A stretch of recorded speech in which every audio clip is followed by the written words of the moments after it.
Oh, it's the bar's going up, so. Okay. And Okay. we're live. Oh.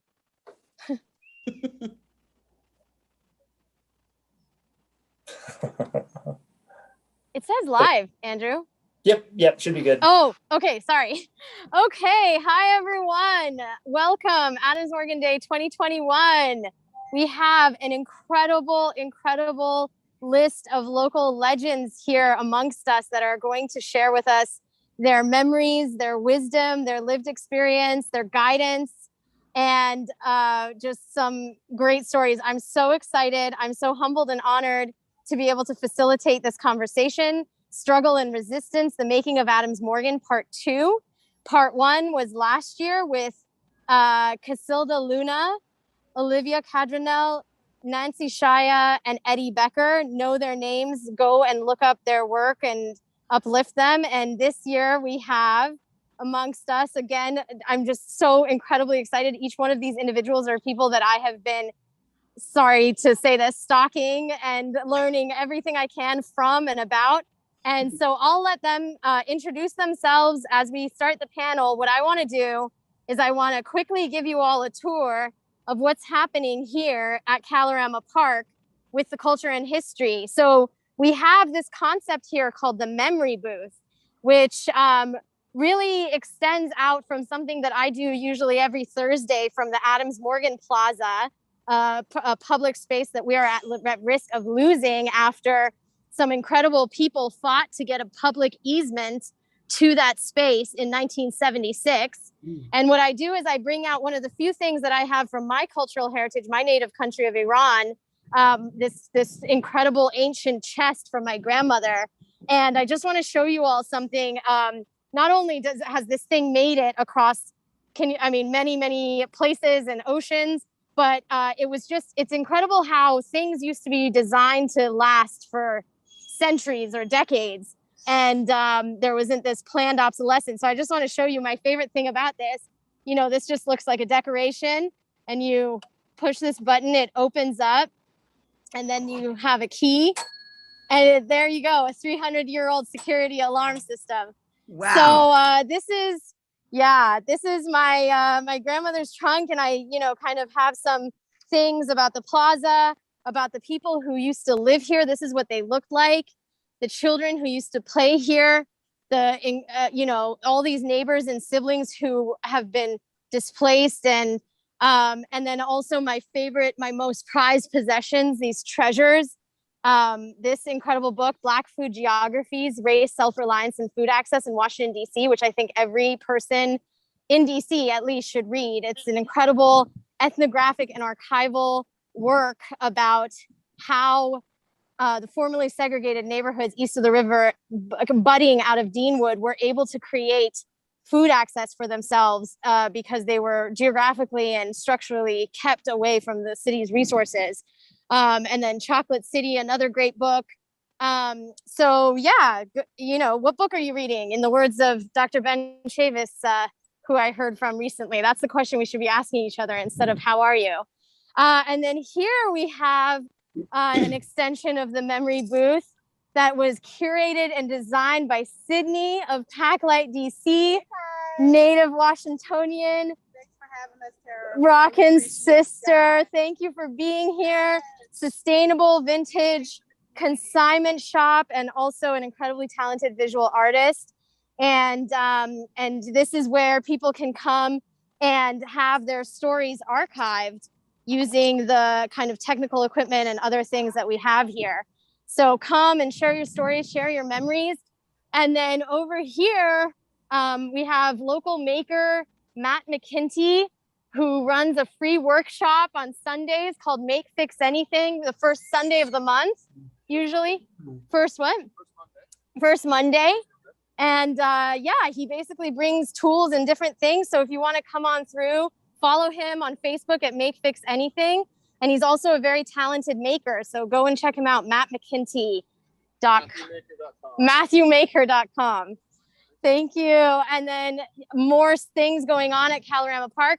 Finally, we have the Humanities Truck, which has an incredible exhibit by Nancy Shia, a local archivist, actually the person who really got me into all of this community archiving. She's been living here since the 70s and taking pictures of everything you can imagine. She worked in indie media. She followed a lot of the music and punk rock scene.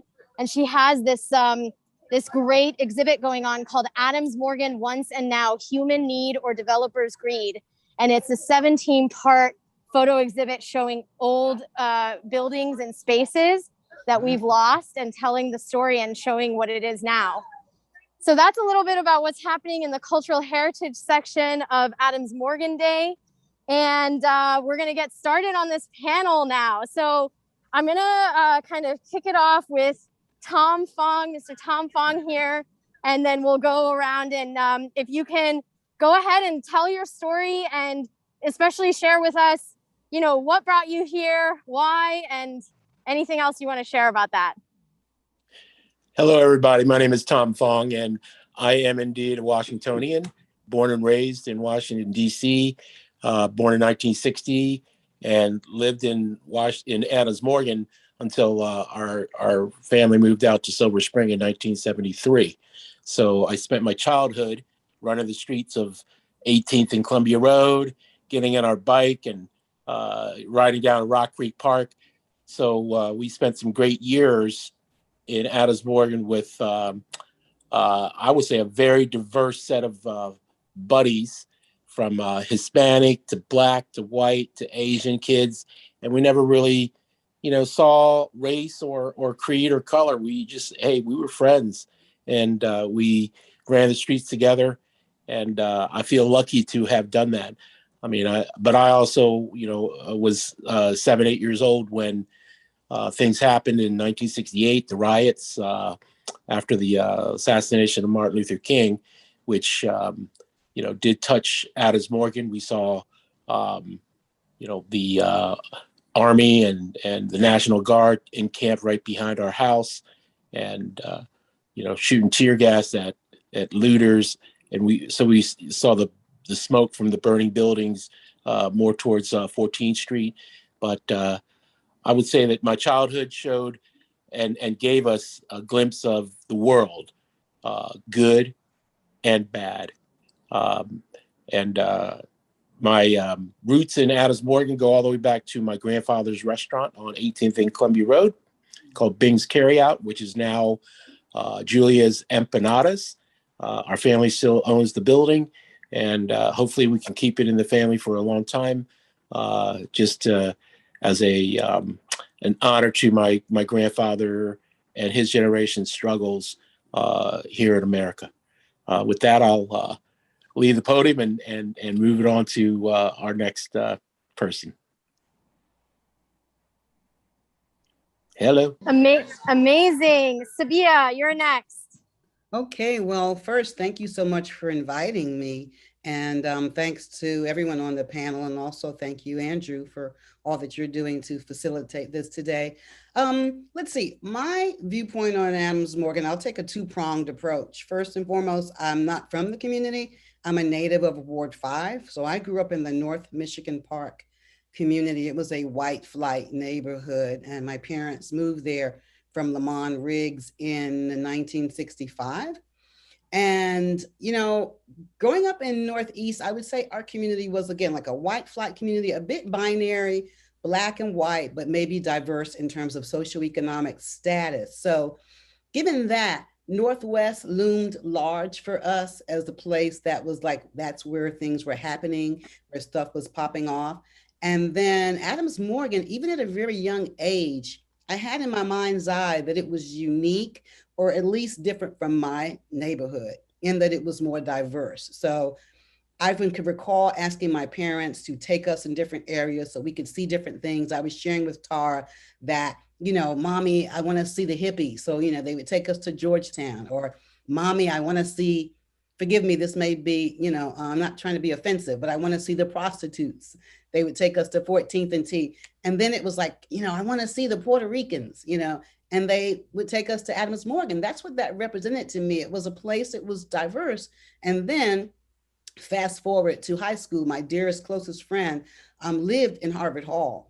And so, I would go visit her and I just loved it because of the flavor, the flavor of the neighborhood. It was just so intense. It just filled my senses. And some of the most memorable hangout places were Fields of Plenty. I went there. That's where I first got introduced to falafels, and I was addicted to them after that.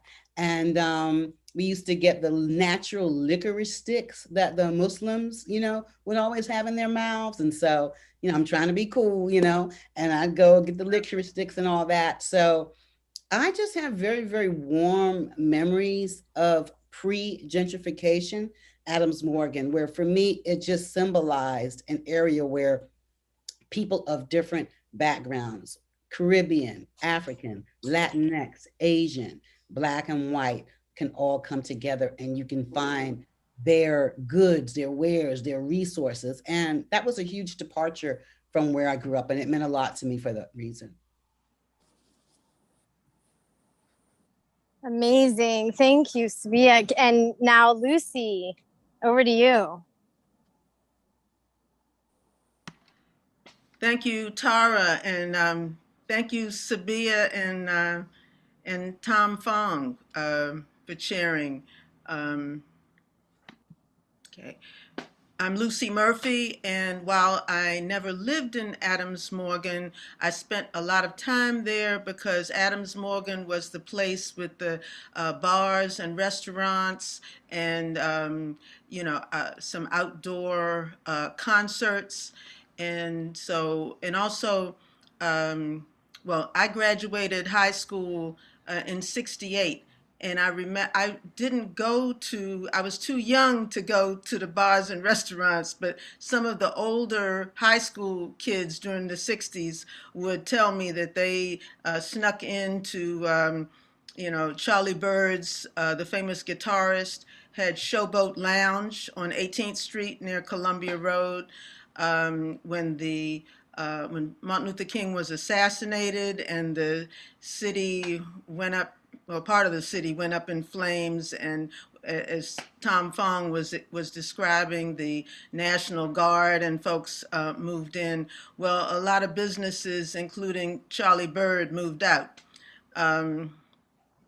There was also Columbia Station was not on 18th Street like it is now. It was on Columbia Road. Paul Tauber was the businessman who opened it up. And I remember I had never been to an urban place that had sawdust on the floor, but it was a big space that had all kinds of music, including acoustic folk music, which was what I was doing at the time, along with my musical partner, Vigo. We were known as Lucy and Vigo. There were some other places in the area that we sang. Because Antioch Law School was in session, it was functioning in the '70s, I got to meet Nancy Shire, who was attending law school there. And she later decided that she wanted to become a photographer, documentarian. So she has a lot of pictures of me performing. There were a number of cultural institutions on 18th Street that attracted me. There was a gallery like a cooperative gallery owned by a group of artists called Madam's Organ, playing on Adams Morgan. That was on 18th Street, near where the post office is now. And across the Andrew, street, sorry to interrupt you, Lucy. Andrew, if you want to also pin and spotlight my video, I'm there right now. So if you can do that, go ahead, continue, Lucy. Okay. Then you'll be able to see. So you're on 18th Street. Okay. I'm on 18th Street right now. I'm right at what was Madam's Organ. Now it's Insomnia Cookies, which is, a corporate Wow. food chain, but here it is. And of course, it was a building falling apart when the artists had it. And in fact, there were a lot of buildings falling apart that artists took over in those days, in the '70s. Yeah. Now, across the street from Madam's Organ was the building where Gala Theater started. Gala Theater started in a house. Now, there was also the Cabral Tubman Center, which was run by the Communist Party. And it was a gathering spot for the Young Workers Liberation League, which was the junior branch of the Communist Party, Communist Party USA. A lot of discussions, book discussions, and book sales took place there. And there were various bookstores, more than we have now, up and down 18th Street. Yeah, I think the presence of the law students, though, was very special, and there were more group houses in the area that a lot of students and interns lived, and made the area a vibrant intellectual place. I think I'll leave it there. Incredible. Thank you. And now, Mr. Frank Smith, over to you. Tell us your story. What brought you here and anything else you'd like to share? Okay, so my name is Frank Smith, and I feel like I'm the senior citizen of this group because I'm out next week. If nothing don't happen, the creek don't rise, I'll be 79 years old on September 17th. And my daughter, who will be 50 years old on September 18th, the very next day, was born in Adams Morgan. And so she was born in Adams Morgan. When she finished high school, I'm just 8 years behind you, Frank. When she finished high school, we were living in Adams Morgan. And when you pan down from that shop that you had over there at 18th and Columbia Road, you actually saw my church, the Goodwill Baptist Church, which still is my church. I'm the chair of the board of trustees there. And I was up there yesterday to take care of some church business. And that church, by the way, started out in Georgetown. It was first housed at what is the First Baptist Church of Georgetown, which still exists at 24th and Dumbarton Street, about 3 blocks from where Councilmember, two council members lives. And as a matter of fact, one of my church members, her family owned a little 5 and dime store that was right at the corner of Wisconsin Avenue and Dumbarton. There's a big market there now, but they owned the place there. And then as people from the church sort of migrated, the church moved to 15th and 14th Street, 15th Street, right in Florida Avenue, which is now Freedom Baptist Church. We owned that at one time. And then when we outruled Freedom Baptist, we bought 1862 Columbia Road, which is where we're located now. So why was the church moving? The church was moving because the people were moving. The church was moving because the people were moving.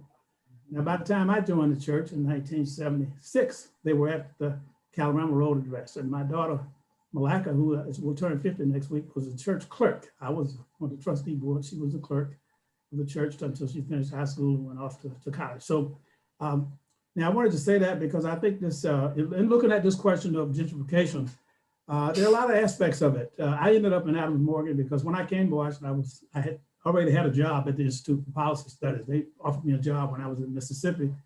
I came there to do research. I was there for 10 years.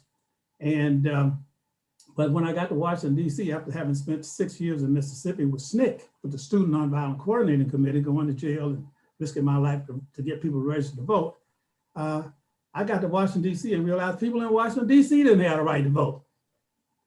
Now they seemed to be satisfied and okay with it, but for me, having spent all that time in Mississippi, and for John Wilson and Idaho Donaldson, and for Stokely Carmichael, and for all of us who sort of had some roots here in Washington, D.C., either haven't been here with SNCC or in case of Stokely, haven't gone to Howard University undergraduate school. For those of us who have spent all of our time trying to get people to register to vote in Mississippi, not being able to vote in D.C., which is still an issue, by the way, was something that we could not countenance for very long. So it didn't take long for us to organize a free DC movement. I ran across that, I still do, I call it running anyway, Lucy, but when the mayor had that program last week to inaugurate the bridge over there, I ran in that little race for to cross that bridge. That was the first time I recall, the first time I walked across that bridge was part of a free DC movement. We would walk through all 8 wards to try to get people to register to vote in DC in the 1970s. And so that was the second time I walked across there, and I think it may be my last. I had enough trouble getting over there last week. I don't think I'll try it again, but thank God for the memories. But I wanted to say that because part of our effort was to try to organize the city to try to make some good things happen. Now, Adams Morgan was an interesting place. When you say it was diverse and that kind of thing, it was very diverse. It was you know, I tell people all the hippies and the buppies and the socialists and communists and agnostics and a lot of Christians too. Some evangelical Christians lived in Adams Morgan. So we made this is really probably a look at what the world might look like. But if you think about it for a minute, in America, in order for you to be able to vote, you have to want to register. And then if you have to get the opportunity, when you get the opportunity, you have to register to vote. And one of my memories of Adams Morgan was that I would say only about 40% of the people in Adams Morgan ever registered to vote. There were probably some people there who didn't even believe in voting. In some of the communist countries and socialist countries, they have other ways of setting up their governments. The one man, one vote is not a part of the ethos, political or otherwise, in those countries. So, but the people we were organizing, because we represented the majority of the population, were trying to figure out how to make something good happen in Adams Morgan to help advance the lives of people who live there, who wanted better schools and better communities and housing and things like that. And so it didn't take us long to start organizing in Adams Morgan. And at one time I was chairman of the Adams Morgan organization and the ANC. So when they finally started having elections there, I ran for city council so I could get elected to council. Spent 16 years on the council, and we helped to organize, to put together a number of things that took place there. And I want to just mention 2 of them. Ward 1 and Adams Morgan still today have the largest number of co-op housing in the District of Columbia. One of the reasons why they have all this good co-op housing is because the council members, and I'm going to include Dave Clark in this, and I and others who represented the area, believe that one of the ways to help people stay in these areas was to try to stabilize them where they lived. And if they lived in these multifamily units, we found a way for them to be able to get the first right of refusal so they could buy those buildings and stay in those communities. And I'm very pleased to walk through Adams Morgan today and see places like the Last Holdout and other co-ops where people own their buildings where they live, and they're able to stay there because of that. There are low-income people living in Adams Morgan today because of the rent control, which control their rents. The places like the Last Holdout, they were able to purchase, and in some cases, people were able to buy single-family homes and stay over there in their single-family homes. But those things don't just happen. They happen because somebody who believes in this kind of government get to work with it, get to work at it and stay at it until they get it done. And then finally, the last, I guess the thing that I probably will always be most remembered by, although I put the deal together for 18th and Columbia Road, where the old Perpetual Bank used to be, that maintained the right to that open space that's there now, that's under threat. But I think I'll probably mostly be known in the future for the work that we did on Seton Street near the 3rd District Police Station when a developer bought 26 houses down on that street and sent all of those people eviction notices at one time. We went down there. At that time, I went down there and organized those people and helped about 20 of them to buy their homes. And these were all low-income people, but been there forever as renters. We took advantage of something that was in the law that said they had the right of first refusal, picketed and marched and actually sat in at one time to get Walter Washington, who was then the mayor, to help put the money up so those people could buy their homes. And every once in a while I walk through there, and there's at least 5 families still living down there today who bought their houses in this program that we organized there on Seton Street. That program eventually became citywide.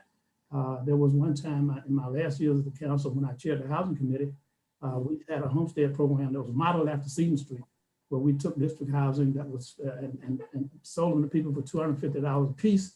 And in those days, you had to give people some money to get them to take these houses. So the city put up the first $10,000. You bought the house for $250, then you got another 10,000 from the city to help fix it up. So it's been a struggle to try to keep low-income people in the city.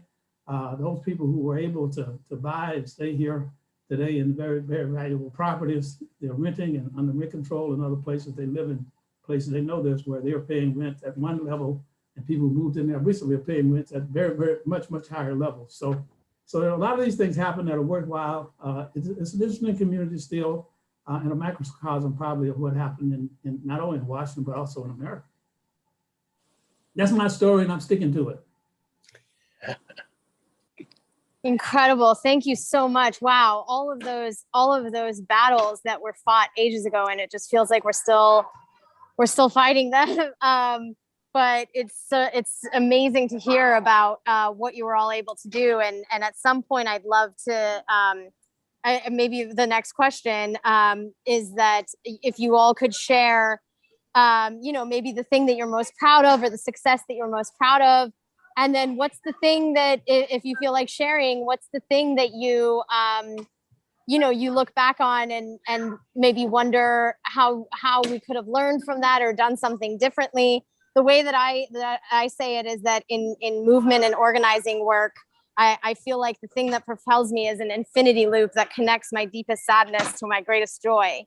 And so I feel like that's the thing that we need to hold on to keep building the world that we want to build.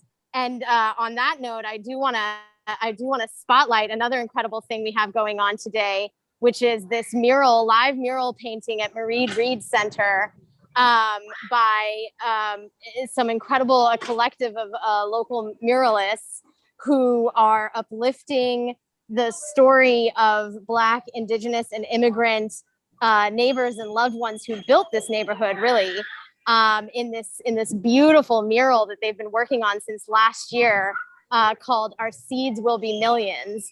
And you can go onto the Adams Morgan History and Culture page, Adams Morgan Day History and Culture page, to learn more about that. But if you want to come by and see these artists and talk to them, please do. So turning back to Tom, if you want to start sharing, whatever you'd like to share, and if that prompt of, a great story or a sad story that you'd like to impart and be a memory keeper of, we'd love to hear from you on that. Yeah, so I grew up at the feet of my grandfather, Tung Fu Lee, who is the owner and proprietor of Bing's Carryout. I was born in 1960, and he passed away in 1973 at the age of 86. So I knew him when he was 73 years old to the time he died when he was 86. So he was an old man by that time. And he lived through a period in America that is a stain on America. The way they treated Chinese Americans was just appalling. The 1882 Exclusionary Act was put in place to really purge Chinese from America. They were taking away jobs from the Irish after helping to build the railroads and not getting any due credit for that, and having mined the fields and during the gold rush. But after that, they were taking jobs away from the Irish, whether those might be at fisheries, on farms, et cetera. And that's something that is still with us today, looking at immigrants and minorities with a different lens than the majority. And that has to be fixed. With the rhetoric that's coming out of our national leadership, especially the past 4 years, it's just uncovered all that bias and systemic racism that has still been seething underneath that cover. And what I saw in what my grandfather's struggles was that he worked in a country and loved a country that didn't love him back. And when they open up the gates to Chinese Americans to buy land and buy buildings, he bought a building, and that was the one in Adams Morgan on 18th Street, and it's still in our family today. And I hope that we can keep it for the next generation or two, just to revere the struggle of, my grandfather. And I would say that, growing up in Adams Morgan and in my grandfather's very humble Chinese American carryout, that gave me the steel for, what we're doing today. And I think of him daily. I think of our times, good and bad, back in Adams Morgan. That's the infinity loop that you're talking about. That, I saw greatness and joy in running the streets and doing our thing as kids without fear of, what we fear today in the streets. But also seeing the greater picture of the world around us, from, the assassinations, Martin Luther King, Robert F. Kennedy, John F. Kennedy, and also the tumult and chaos of the Vietnam War, and the demonstrations, and going down to the mall to see and witness the history that was unfolding. And my father was, attuned to it, and he brought me and my brothers and sister down to witness all that. But that was all part of our growing up in Adams Morgan, and I think that gave us a close view of what was happening in the streets, but also the world view and how it impacted us as kids. But I look back at our days as kids running the streets of Adams Morgan, and I do remember the joy and the coolness of just going across the street to the corner newspaper stand and flipping through comic books and being able to buy comic books for a nickel, that kind of thing. But I do look back and I do smile. But I hope that Adams Morgan continues to thrive, and there's a good balance of people being able to live and work in that community. And my only thing is I hope that it continues for our next generation. I would say that the building that my grandfather bought and built his restaurant in, his great grandkids do go down there. Those are my kids and my nephews do go down there and help to keep it up and paint the building and inside and out and fix things. So it's moved on from generation to generation, and I think that's a very big part of how we're contributing to the vibrancy of the neighborhood. Fantastic. I'm going to be walking by it soon. Sabia, tell us about your infinity loop. Before Sabia says something, I'd like to say something that Tom Yes, left out. please. Is that for many, many years, the United States government prohibited the Chinese workers, the men, from bringing over their wives and children. And Yes. this makes a complete lie of, family friendly. The hypocrisy. Absolutely. And my grandmother was not able to come over until 1950 some, because they actually repealed those laws in 1943. And slowly but surely the men brought over their wives that they had in China. It does add some complexity and additional depth to, the story. We can go on for a long time about that. But yes, you are absolutely right. The United States government was not friendly to Chinese in America, especially the men. And it was, for 60, 70 years, more of a bachelor society because they restricted the immigration of women folk into the country from China. Yes. Dee, thank you for sharing that important history. For me, I probably neglected to say that I'm a cultural anthropologist and a visual artist. And I kind of blame Adams Morgan for lighting that fire under me, because again, think about that whole diversity piece. Once I started going there, I was excited. I wanted to know more, and I wanted to expand the network of people that I knew. So, I think that really kind of whet my appetite and set a fire under me to broaden my networks and begin to learn more about other people.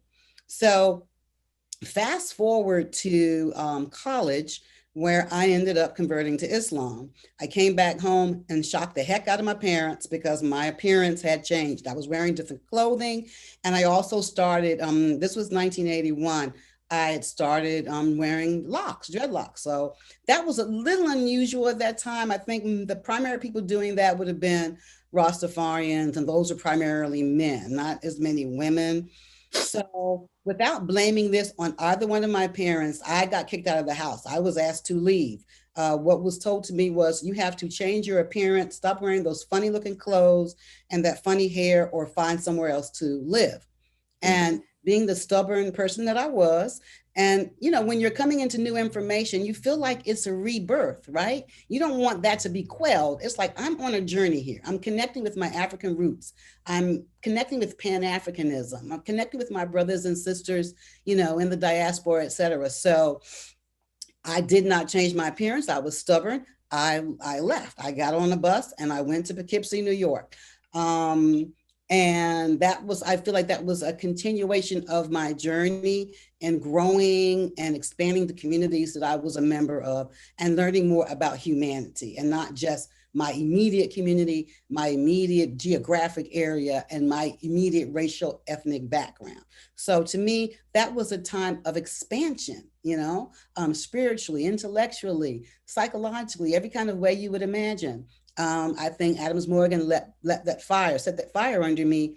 I lived in Poughkeepsie, New York for a few years in a largely Jamaican community. I learned and met a lot of Rastafarians. I learned Jamaican Creole. I came back and I decided two transformative things. I decided to get my doctorate in anthropology. And I met my high school friend and a friend of hers who housed me. They found housing for me. I was, young person, didn't have a lot of resources, didn't have a job. I found housing in Columbia Heights. And through that connection, it's just huge for me. The people that I met, the activists, the artists, the political people. I ended up joining a band called Mama Ya with the late Jimu Kuyate. And I performed at Adams Morgan Day in the 1980s. I also performed at the Dance Place, which was in Adams Morgan.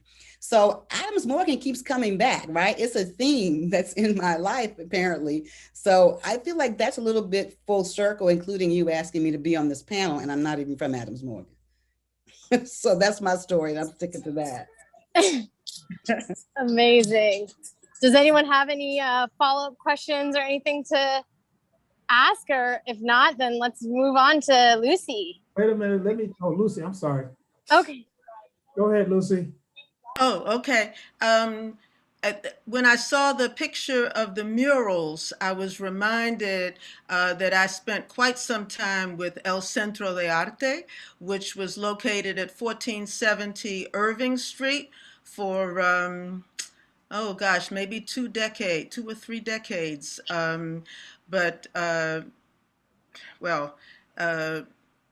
The environment is less and less friendly to arts organizations and to nonprofit entities who need cheap rent to maintain their offices and their gallery spaces. But many of the artists who were affiliated with El Centro were the artists who designed the murals in Adams Morgan. Now, unfortunately, hardly any of those murals still exist. The ones that were painted directly on the wall really don't exist. Some were painted on panels and then attached to the walls so they could be removed, and I'm not sure where they are right now. I'm glad to see that new murals are being put up. I see that people from Words, Beats, and Life, or who used to be with Words, Beats, and Life, now have a whole mural cooperative cooperative enterprise, which is going up in different parts of the city. But there was a mural at 18th and Florida, one at 18th and Columbia, maybe more than one. In fact, there were more than one at 18th and Columbia. One on the side of the building, and with the new construction, that mural has been covered up, the one on Irving Street, between 14th and 15th. And there are other murals that artists. One of the most famous was Carlos. We called him Caco Salazar, who's still a professional artist. He's gone on. He has a website. He's back in Chile now. People can't afford to live in Adams Morgan, Mount Pleasant, Columbia Heights. So they go other places in the country. They go back to the countries where they came. Yeah. But Lucy, I'm so sorry to interrupt real quick. I'd like to hear Sabia talk about Jimo Kuyate, very special cultural worker. And I must have seen you performing, and yeah, maybe before I had a conversation with you. Yeah, that was back in the day.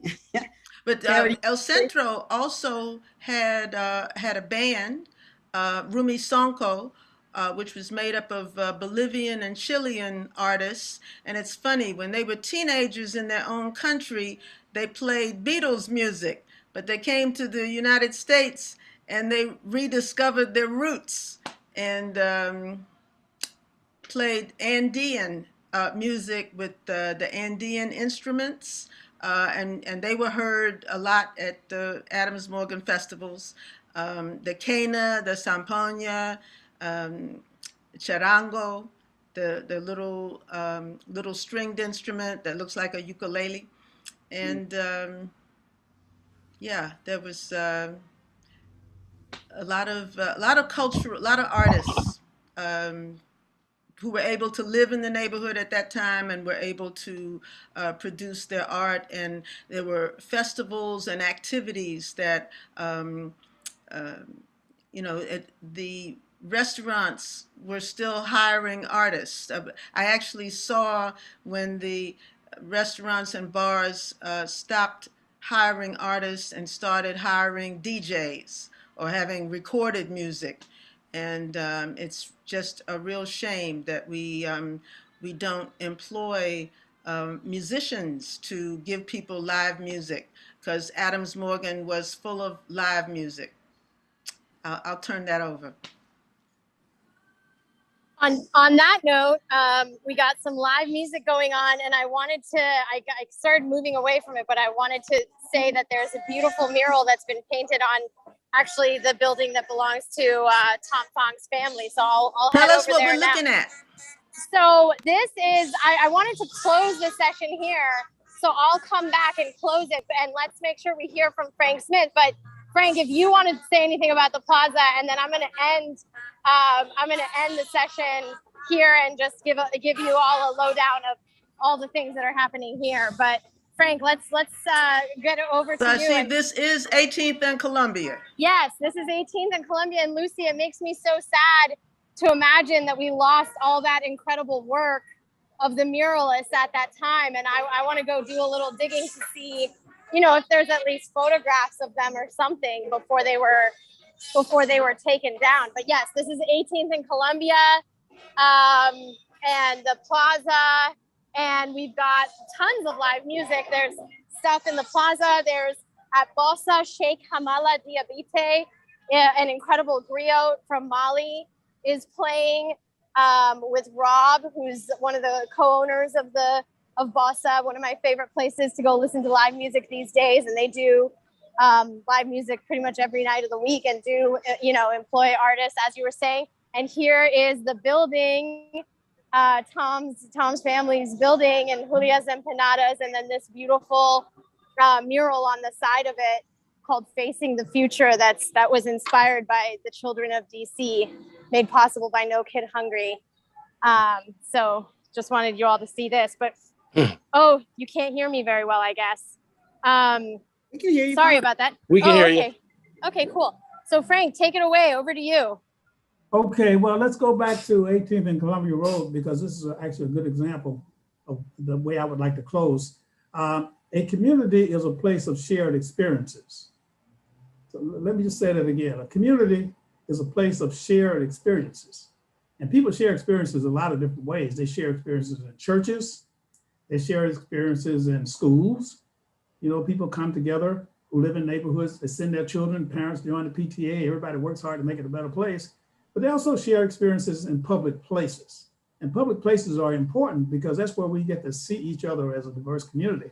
And so when Perpetual Bank filed a petition to develop this corner that you're looking at here, to move a bank in there, I actually went to the Federal Home Loan Bank Board in Atlanta, representing this, the AMO, the Adams Morgan Organization, and the ANC at that time, protested their branch application and had the Federal Home Loan Bank put into their branch application a requirement that this space be left open for as a community space and designed the way it's designed now. It was actually designed so people could stand up on this podium right here, sing, church groups and community groups and artists could sit there and sing, and the people could stand down here and it would be like a amphitheater. So it was now let me just say that we filed a petition to block their branching application until the bank agreed to this. There was another organization, the Calorama Citizens Association, actually testified also. They said we didn't represent the community, and a community organization should not have the authority to tell a private bank business what to do with their property. So to think that Adams Morgan spoke with one voice is not really a correct way to look at this community. But at that time we represented the political aspect of it, and so we were able to. So now this space is now under threat again, and actually my testimony and some of my records are being used to try to keep it open as a community space. But let me say one last thing in closing, and that is that it was very difficult to keep this this concept of an open community together. And I'll start out by saying, when I first moved out of Morgan, I actually moved to Dorchester House on 16th Street, right at the corner of 16th and Calorama. At the time, my wife and I moved to that building. No Black family had ever lived in that building. 16th and Calorama, we were the first Black family ever moved in that building. And actually we stayed there until that daughter, 50-year-old daughter, who's I'm gonna see later on today, was born. They had a policy of not having children in the building. My daughter was born there, so they couldn't put me out because at that point they knew who I was, by the way, and they weren't gonna try to put me out. So they offered me a place at Harvard Hall. For less than what I was paying there, twice the size, 3 bedrooms. And so I moved to Harvard Hall, and that's where my second child was born. Eventually bought a house right there, 2904 18th Street. But this was all groundbreaking stuff in Adams Morgan because Adams Morgan was thought of by people in the rest of Washington, D.C. as a white neighborhood. Let me just be honest with you about that. I know this because when I represented Ward 1 stretched all the way over to 4th Street, past Howard University. And that people on that side of the ward thought I lived in the white part of Ward 1 as a council member, and therefore I didn't know all of their problems. And one of the reasons why I moved to LeDroit Park, by the way, which is right on Howard's campus, a house I just sold about 3 years ago, I moved to LeDroit Park was so I could identify more with people on the east side of Ward 1. And that's where I was living when I lost my last election too, by the way. But the effort to try to make Ward 1, and this is really what I wanted to say. You asked me what would I say as a legacy? I would say that certainly for a long time, including myself and David Clark and others, we tried to keep Ward 1 united under one as a community because we thought that this idea of having Blacks, whites, Hispanics, gay people, straight people, immigrant people. I actually went on a trip to El Salvador myself. We thought it was something that was good for not only the community but good for the country. And I don't see very much of that now in any of the politics in Washington, D.C. As I look across the whole city, from Ward 1 to Ward 8, I don't think there's much effort on the part of the politicians now to try to make these communities see themselves as one, working together in the common purpose of trying to not only take care of our schools and our communities, but also respecting each other's cultures and their communities. And so that distresses me, quite honestly. And I still do what I can. I run the African American Civil War Museum over on Vermont Avenue and 10th Street, and we have a dynamic exhibit there that talks about this whole issue. And so I do what I can as a granddad and as an old man who gets to speak good things about his grandchildren who are doing well. And they gave me this t-shirt. But I did want to say that I think that is missing in today's politics in DC, and maybe that's the result of gentrification. I won't say that myself. I haven't concluded that altogether, but I do think people have found it easier to win elective office without appealing to all of these diverse elements in their communities, and therefore the poor communities are getting left more and more out of it. The immigrant communities are being disrespected more, and the city's not going in the direction that we all thought it might go at the moment. When we were so hopeful back in the 70s, 80s, and 90s that something magical was going to happen here in DC, especially in Ward 1. We'll find that our way back one day, but it's a long struggle. Thank you. Thank you. Wow.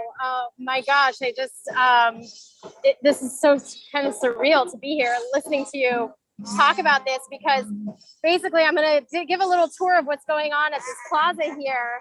And the way that I learned about the plaza was from last year's Struggle and Resistance, the Making of Adams Morgan, when Eddie Becker was talking about perpetual savings and loans.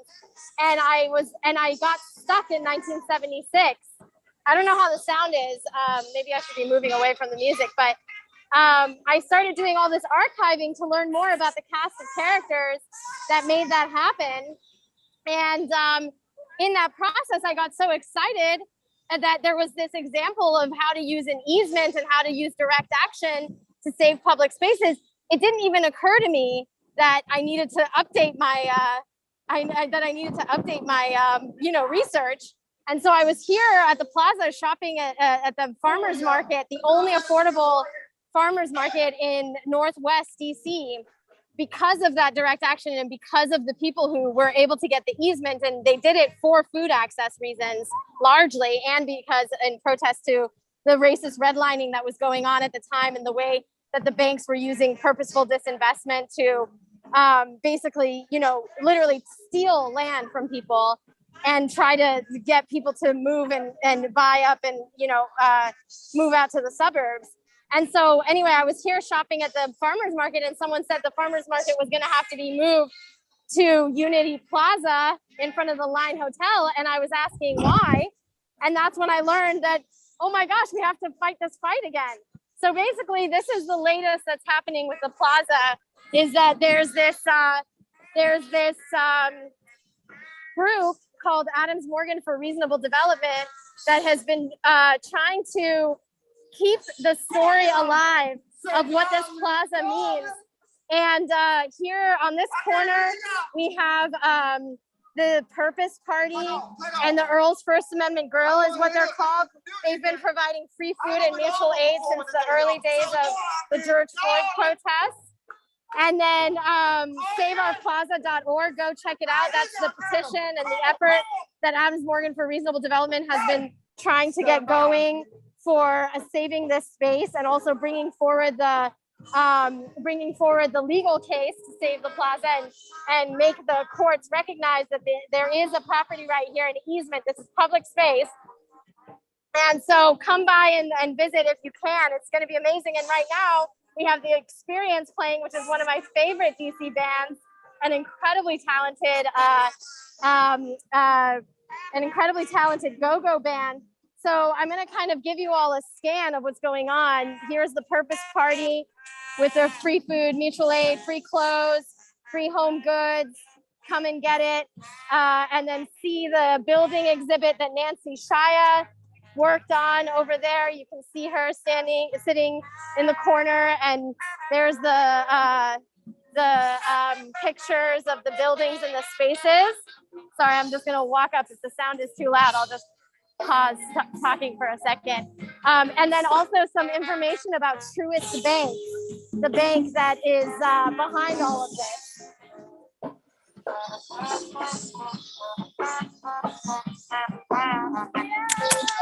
We love you!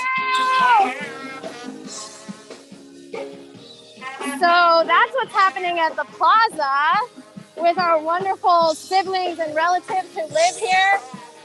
There are a few people who live here, and they just put up a notice that by September 22nd, those people need to leave the plaza peacefully. And so I just want to take a couple of minutes to share about what's so nefarious about this land that's been stolen by the people who built this city, from the people who built this city, is that the official narrative does such a good job of spreading misinformation, spreading lies about what's actually happening. So if you read any articles in the Washington Post or wherever about the plaza, they'll say the plaza is empty, the building's dilapidated, it hasn't been used for years. And that's just not true. Not only are there events and vending and things going on all the time there, but also there are people who live there and have been living there for at least 2.5 years. And as part of my community archiving project, I've spoken to them and I archived their stories. And so many of them grew up in this neighborhood. They played on this playground. They went to school in these schools. And so it's actually traumatizing whenever I have to talk to people, especially white gentrifiers, or even especially progressive politicians and ANC commissioners who are like, oh, but that building we need to develop it anyway. And it's like, okay, well, why are we developing it into luxury condos and giving up access to that space that we have? So that's one official narrative that we need to push back on and make sure that anyone who repeats that is corrected. The second official narrative that you keep hearing over and over again is that the case is over. We lost the court case in September. The judge decided that the public doesn't have standing. And this is how the official narrative makes everything so complicated. It's hard to be able to explain to people what actually happened. But what actually happened is that we won in the first round. The community was able to prove standing in the first round. Then it went to appeal and it got moved to basically another venue. This is getting into the weeds of the legal stuff. And that's when the judge said, it's not that we don't have legal constitutional standing, it's that we don't have this other kind of like made up standing called prudential standing, which was basically the judge's way of saying, we don't have jurisdiction to decide this case. It needs to be decided in the legislative branch. And so that is under appeal. The case is not ended. And I mean, I think that, for me, in my experience, learning about this city and development, they will probably win. Ultimately, the developers will probably win, whether they win now or they win 10 years from now or 30 years from now. But the fact is that the more we push as a community, the more we organize and we come together, then the more we can understand about how to have our movements and our organizing have lasting effect. And so that's another official narrative. And then finally, the thing that's really frustrating is that there's this official narrative that the plaza or any kind of, disagreement around land or, these issues it creates tensions in the neighborhood. You keep hearing that over and over again, that people don't want the tensions to be raised because of a certain thing. And what's frustrating about that is that, for example, in this case, I've been talking to so many people about this. I've even, when you talk to people who work on the other side of the legal case, and I have not met one person who really wants this plaza to turn into a 9-story luxury condo building. So the idea that there's this big conflict and there's two sides and, it's so contentious and we need to be really careful about how we address this because it, increases tensions in the neighborhood, in the community. I would like to push back against that narrative as well and say that that's not the case. The majority of people do recognize that we need access to public spaces. As the population of the city increases, we need more spaces where people can gather and use in this way and have it be accessible to all different kinds, all different walks of life, people who can't afford a $20 breakfast or, a $15 avocado toast. We need a diversity of things going on and access. So that's why public spaces are so important. So I'm sorry to ramble on this, but I wanted to give you all an update on what's happening with the plaza. And thank you all so much for participating in this conversation. It's now 2:30. I don't know how that went by so quickly, but I just feel so lucky that I was able to witness this and that this information is memorialized. And thank you all so much for your time. And we'll be in touch. Any parting words? We have another minute before everyone needs, some people need to sign off with a hard stop at 2:30. Please take it away. Creating tensions is just code word for it's not a conversation that we want to have. It makes us uncomfortable, and they're projecting that on other people, and that's not where people are. So it's complete crap, and that's how those kind of folks operate. Well, let me just say as a parting comment that I'm pleased that to play the role in this fight that's still going on at 18th and Columbia Road. I think you will win because I think we shall win because our hearts are pure, and just keep the fight up. So I want to say that first, and then say secondly that at the corner of 10th and U Street, where the African American Civil War Memorial is located, at that subway stop, we also created the second largest public space in Ward 1. Where the Memorial and Museum is a major gathering place for demonstrations, for speeches, for playing songs and things like that. We were able to save that one. So these fights are important. They have a long life, and people should keep fighting until you, as long as you don't give up, you didn't lose yet. So keep it up. Thank you. Thank you. Anything else, Lucy, Tom? Lucy? This is the city. In the city, we have public spaces and we have freedom of speech. It's not like those suburban malls where you can be kicked out because it's private property. And we need to maintain our public space. Yes. Thank you, Tara, for pulling us all together. And yeah, the fight is on. The fight is on, and I just want to one last plug for the memory booth. The main reason that the memory booth is there is to connect people like me with people like you all. And I just really implore anyone who's watching this, who's part of the gentrifying class, which I am, people who moved here after 2000, 2010.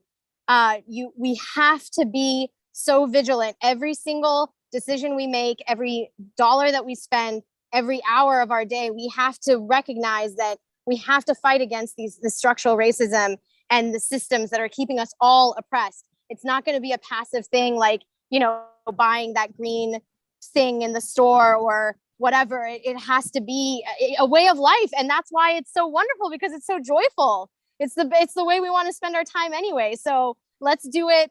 If you know people who are older than you, do what you can to memorialize their stories, uplift their lived experiences. Go and read about each one of these people, say their names: Tom Fong, Sabia Prince, Frank Smith, and Lucy Murphy. Thank you so much for everything you've done for us. And I hope we can make you proud.